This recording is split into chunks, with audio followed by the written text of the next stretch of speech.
Mike, pakitabi nga yung lamesa dito kasi parang nakaharang eh. Para hindi masyado nakaharang, ha?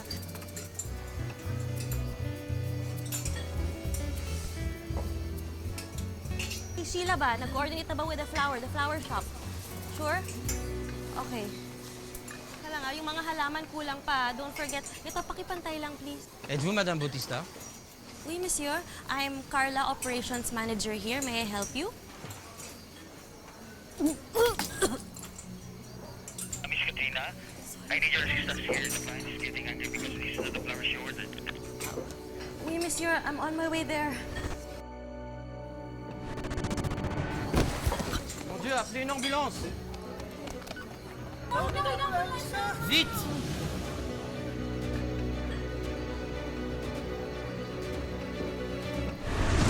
Sanay na tayong nakikita ang matatamis nilang mga ngiti sa mga padala nilang litrato, sa mga mahabang tsikahan sa harap ng web camera, at sa hindi matapos-tapos na post sa social media.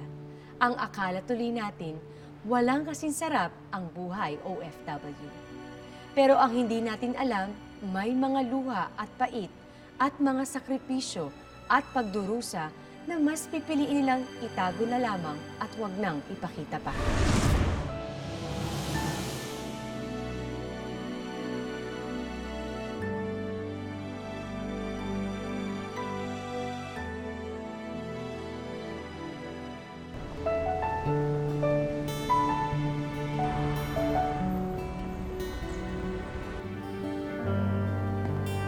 Katrina, êtes-vous réveillée?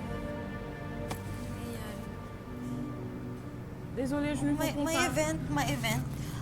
Because I'm organizing an event right now. And S'il vous plaît, I s'il vous have plaît, big s'il vous clients plaît. there, so I have to go back right now. S'il vous plaît, calmez-vous. S'il vous plaît, calmez-vous. Calmez-vous. Excuse me, no. B, gabi na, tapos na yung event mo, ha? Pahinga ka na dito. Teka, paano nangyari yun? Hindi naman pwede yun. B, huwag nang makulit, please. Huwag na natin pagtalunan to. Magpahinga ka na muna dito. Ha? Doc, what happened to her? Elle a été évanouie due à une hypertension. Hypertension? Yes, that's why we did other tests, and we found out that she have an endometriosis. What does that mean? Endometriosis means that she have an inflammation in the uterus. Precisely, cela signifie que vos menstrues sont irrégulières. Vous êtes susceptible à des changements d'humeur, d'hypertension, comme ce qui vient de se passer. And what? Et pire, elle pourrait avoir des difficultés à tomber enceinte. Je suis désolée.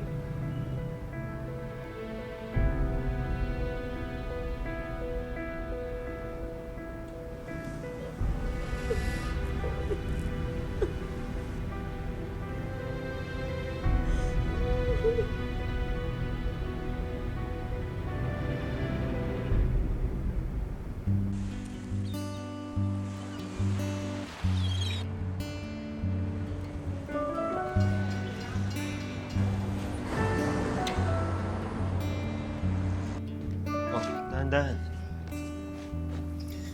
Okay lang ako. Teka, hindi ba natin pag-uusapan yung sinabi ng doktor?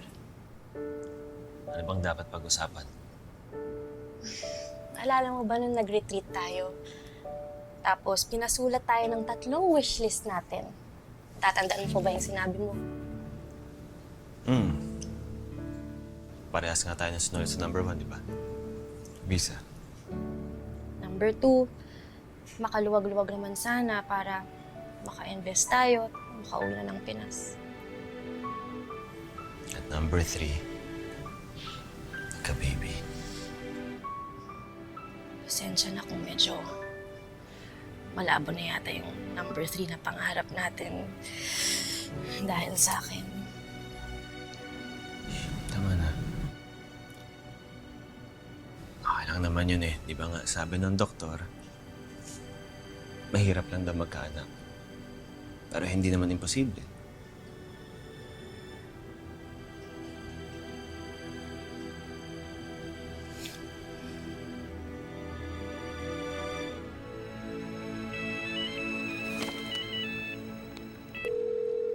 Bonjour!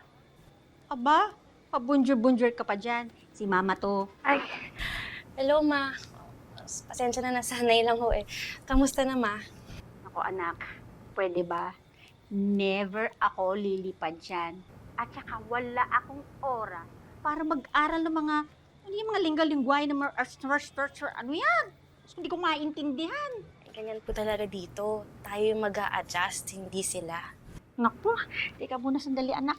Kaya nga pala ako napatawag sa'yo kasi isang linggo ka na hindi tumatawag sa amin. Siyempre lahat kami nag-aalala sa'yo, no? Ah, sorry, Ma. Pero, natanggap niyo ba yung text ko? Kasi, mukhang malabo na yata na magkakaanak pa ako. Naman to anak, laban lang. Ang importante dun, dasal. Okay? Ay nako, please don't lose hope, darling. Pasensya na, Ma. Hindi ko kayo mabigyan ng apo. Anak, makinig ka ha. Pag ako nabigyan mo ng apo, eh di masaya. Pero hindi ko pagpipilitan, lalo na kung nakataya ang iyong health. Nakasalalay yung health mo doon, wag na lang, di ba? Thank you, Ma.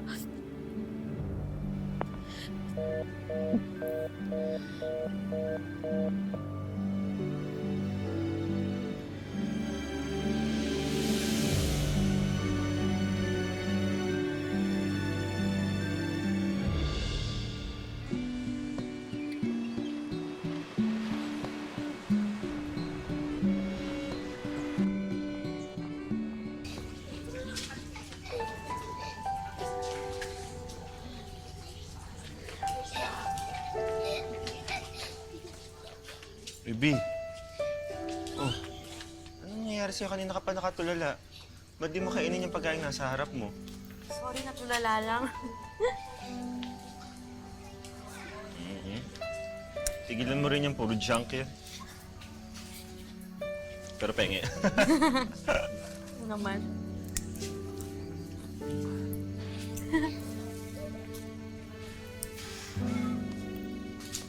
May kumakain ba kayo? Sarap nga eh. Ganda. Nakaupo na rin, nakaka-stress pala itong mga pag-organize sa mga children's party. I don't know how you do it in your job. Ay, naku, Brian, wag mong paglaruan yan! Doon ka. Maglaro ka doon. Isa. Dalawa. Naku, nakakaloka. Yung anak ko walang breathing. Sasakit ng ulo ko. Sabi ka naman. Excuse me, mag-CR lang. Okay, Manuel. O ano, napagod ka kaka-organize ng children's party, no? Girl, Children. sinabi mo pa. 4 na bata ang nasa mukha ko araw-araw. Hindi ko nga alam kung bakit inorganize ko pa to. Ngayon parang nalulunod na ako sa bata. Hindi ko carry. Eh, buti ka pa nga. May anak. Nako, madaming ang anak. Pero parang feeling ko naman, wala akong asawa sa pag-alaga dito sa mga to. Ngayon ka ba dun sa mister kong yun? Ano pa ba naman? Minsan nga Baka, parang nagdududa na ako eh. busy lang yun sa trabaho. Grabe ka naman. Ganun? Hindi, parang may pakiramdam talagang kakaiba eh. Hindi mo ba nararamdaman kay Manuel yun minsan? Yung parang may tinatago siya sa'yo. Hindi naman kami ganun. Open kami sa isa't isa. Wala kaming secrets. At hindi naman. Kami Sa lang. ngayon, walang secrets. Charot! Joke lang! Kainis ka! Kainis ka, girl. May kumain ka nito mga macarons, Oo nga, ang dami ko na kinain. Pinagawa ko yun sa Thank friend you. ko. Galing ah. In fairness, nagawa mo mag-organize. Tapos itong cake, sugar-free yan. In-order ko to sa friend. Ay! Hoy! Mari, okay ka lang? Sorry. Ano nangyari? Okay ka lang? Ano? Pwede na yan. Ito nga yung sabi, wait 5 minutes pa daw.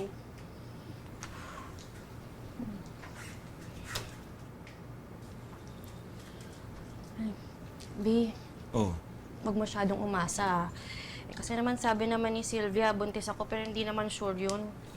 kung negative, edi subukan na lang natin ulit, di ba?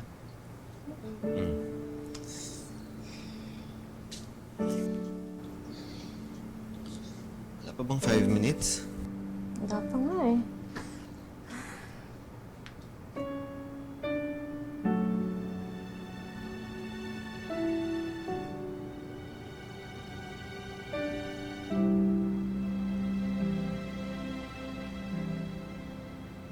Mark, positive. Positive! Totoo ba to? Totoo yan! Positive! Sa magiging daddy na ako! Thank you! Totoo ba to?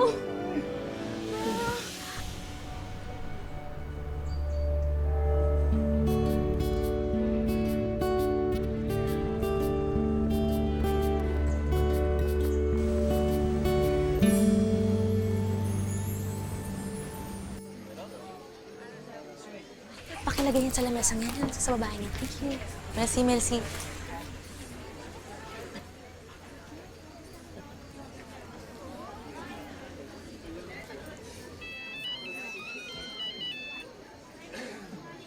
Hello, Ma. Teka lang, sorry. Medyo busy lang ako eh. Hello anak. Grabe, ang haba naman ng biyahe dito papunta sa France. Nakakapagod. Teka muna sandali. Ikaw ba'y nagtatrabaho na naman, ha? Eh, malaki kasing kliyente to, Ma. Tsaka alam mo naman, kailangan pa namin mag-ipon ni Manuel para sa baby. Nako anak, hindi ba sinabi ko na sa'yo? Tama na yung kakatrabaho mo dahil madadamay ang bata sa stress mo. Ano ka ba? Teka, Ma, wait lang ha. Wait lang. Carla! Oh, sorry, sir. I'm just talking to my mom. I will put it down. Sorry. Enfin, Carla! Sorry. Hello? Hello? Carla! Taco! I think I'm going to give birth already.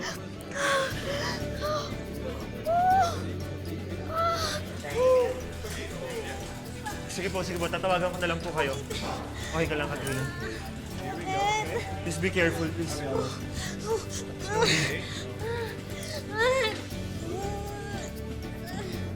Madame, le bébé arrive plus tôt que prévu. Nous allons devoir procéder à l'accouchement. OK? Allez-y, poussez.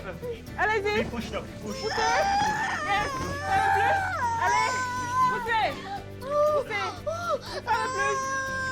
Allez-y. OK. Encore une fois. Allez-y. OK. Poussez. Poussez. OK. Allez-y. Poussez. Ça va? OK. Poussez. Allez. Poussez. Très bien. Félicitations. Vous avez une petite fille.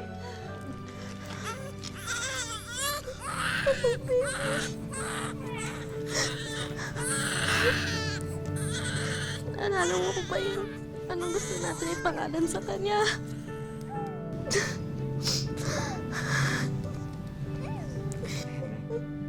Ano yun, yung matagal nating pinapangarap.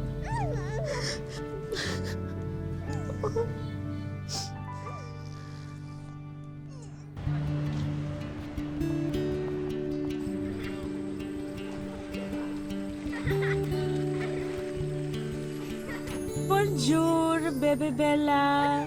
Ang cute-cute naman itong batang to, oh. Bakit Bella pangalan niya, Mars? Bakit hindi Jasmine or Sofia? O sana pinangalan mo man lang sa napakaganda ng ninang na Sylvia? Loka-loka ka talaga. Dati pa namin plinan yun. Ay, ganun naman pala. Nasaan pala si Manuel, Mare? Huli na natin to, no? O yan, makakauwi ka na. Miss mo na mag-ina mo, ano? Oo, pare.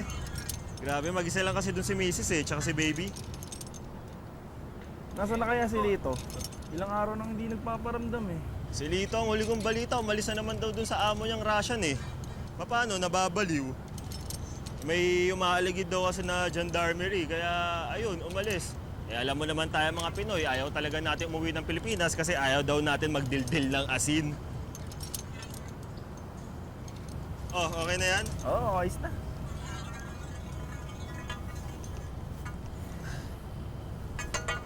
Pare, paabot nga ng yabe.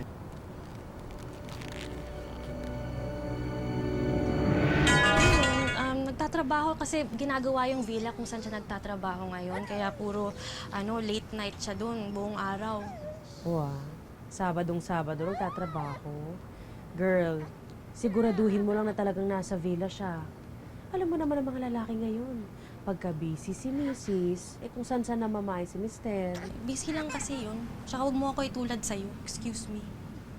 Eto naman, joke lang. Joke lang din. Nilalagnat nga pala siya. Ano, kamusta? Actually, magaling na nga siya eh. Pumunta kami sa doktor. Tapos sabi naman nila na hindi naman dapat mag-alala. Very good. Strong baby yan eh. Mare? Mare, normal ba yan? Ano nangyari sa kanya? Diyos ko! Diyos ko! Anong gagawin ko? Dali natin sa ospital! Dali sa kanya! Dali natin siya sa ospital! Anong gagawin ko?